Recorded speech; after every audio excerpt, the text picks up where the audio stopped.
it feels like we have largely adopted a lot of secular, um, we're kind of just putting, in a lot of places, we're putting a Catholic frosting on a secular cake.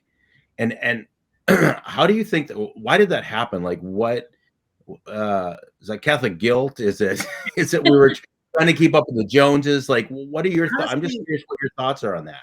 I think it was a sincere attempt to make the schools as excellent as they could be in the wake of something incredibly tumultuous in the church, which was the upheaval in the late 60s that saw, an overturning of religious orders leaving Catholic schools. And it's important to point out that, Dewey was doing his work at Columbia Teachers College in the late 1800s, early 1900s.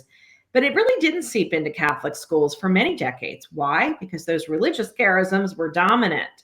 And when the religious left, there was no structure in place by which, you know, pastors or dioceses could determine who should teach. And so in the very early days, I mean, quite honestly, some of those lay people that were brought into the classrooms probably were not qualified to be there.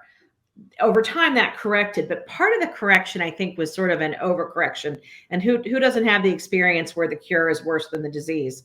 But that was what started this issue of, well, we'll make sure our teachers have state certification, and we'll have our schools accredited by secular entities. So it was well intentioned, but I think ultimately, especially when you look at the condition of America's schools writ large, it's not something that we need to continue. I think we do have the opportunity to think deeply about things that would inform our mission better, but that also would have, the same accountability measures that we see in those types of programs.